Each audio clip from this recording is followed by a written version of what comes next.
51. A spar. Underscore underscore underscore underscore underscore underscore underscore underscore underscore underscore POV barrel underscore underscore underscore underscore underscore underscore underscore underscore underscore underscore. Truth be told, this isn't a spar. This is more of me helping Toga take a load off and get rid of some of her stress. That knife I gave her is basically a part of me. I asked the support department of this school if they could make a weapon good enough to cut into my exoskeleton. But Power Loader said that it would be quite bad for him to supply weapons to teenagers. Especially to those that aren't even part of the student body. He said that he only does so for the hero departments and only if they are meant to improve the use of their quirks, gadgets and other shit. I, being an understanding and calm individual, didn't cuss him out and only left, keeping my dignity untarnished. Okay, that last sentence was bullshit. We argued for few hours and I used my extensive vocabulary to tell him to go fuck himself in different ways in 3 languages, Japanese, English and French. I only know enough French to swear BTW. I took a few steps back from Toga. This will more be a battle of skills since I'm restricting my strength to her level. It should at least get us on an even playing field. Well, technically, I am still a lot more skilled than her. I have quite a few years of experience. And she's basically a greenhorn in comparison. Although she does seem to have tenacity and reflexes. She is physically almost as strong as I was in my past life, as I've said before, so she's not weak. Well, she's just as fast, just a bit weaker in arm strength. I've seen many people much weaker than me. I've concluded that that level of strength is basically near the maximum one can achieve without any quirk relating to strength. The fight started on her go, which was pretty silent as she just rushed me. I was obviously prepared though. It's kinda hard to take someone by surprise in a spar, at least in this manner. Her first move was to use the knife to swipe at me. I took a step backwards and prepared to kick her away, gender equality.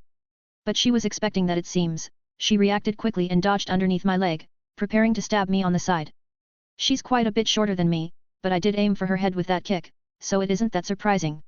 I caught her hand, stopping her momentarily, then I kicked her away. This time, going for her torso, making the move impossible to dodge, as I also pulled her knife hand down, only letting go of it when my kick sent her flying a few meters to the side. She took out a few more knives, where does she hold them, and threw them at me. I caught 2 of them and tilted my head to avoid one. If this is to be a fair fight, I can't just ignore her attacks completely. She used those knives as a distraction and rushed me once again, with a spring in her step as she jumped and basically prepared to take me down.